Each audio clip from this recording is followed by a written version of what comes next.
ফের বেসরকারি ফেরো এলয় কারখানায় চুল্লির গলিত লোহা উপচে ঝলসে গেলেন 9 জন শ্রমিক।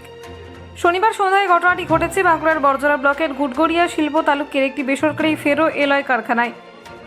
ঘটনায় আহত 9 শ্রমিককে প্রাথমিকভাবে বরজরা সুপার স্পেশালিটি হাসপাতালে নিয়ে যাওয়া হয়েছে। আহতদের মধ্যে 8 জনের আঘাত গুরুতর থাকায় তাদের দুর্গাপুরের একটি বেসরকারি হাসপাতালে নিয়ে যাওয়া হয়েছে।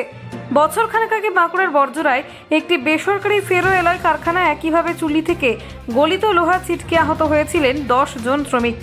সেই ঘটনার রেশ কাটতে না কাটতেই এবার অপর এক ফেরো এলয় কারখানায় একই ধরনের দুর্ঘটনায় আহত হলেন 9 জন শ্রমিক।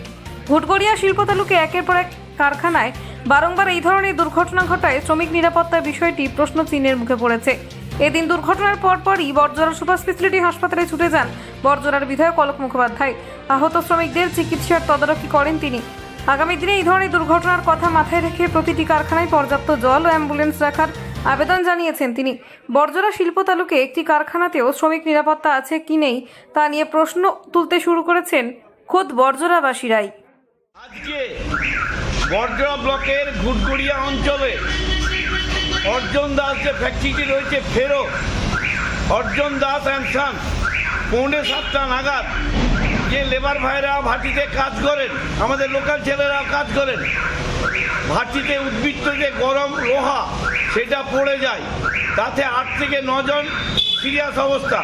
হাসপাতালে আমরা নিয়ে গিয়ে আমরা সেখানে ডাক্তারবাবুর প্রাথমিক চিকিৎসা করা হয়। এরপর সকলের সহযোগিতায়, প্রশাসনের সহযোগিতায়, থানার সহযোগিতায়, হাসপাতালের সহযোগিতায় আমরা তাদের বিবেকানন্দ হাসপাতাল বা অন্যান্য আরও উন্নত মানের হাসপাতালের কর্তৃপক্ষকে ট্রিটমেন্টের জন্য আমরা তাদের নির্দেশ দিই বা অনুরোধ করি। তারা দেন ইন্ডিয়ার বিবেকানন্দ হাসপাতালে তারা নিয়ে গেছে। আমরা তাদের দ্রুত সুস্থতা কামনা করি এবং আমরা ফ্যাক্টরি ম্যানেজমেন্টকে সরকারি মাধ্যমে বলতে চাই যে প্রত্যেকটা ফ্যাক্টরিতে যেন অ্যাম্বুলেন্স, পরিমাণ মতন জল এগুলো যেন অবশ্যই থাকে। তার মানে কিন্তু আমরা সবাই মিলে অসুবিধা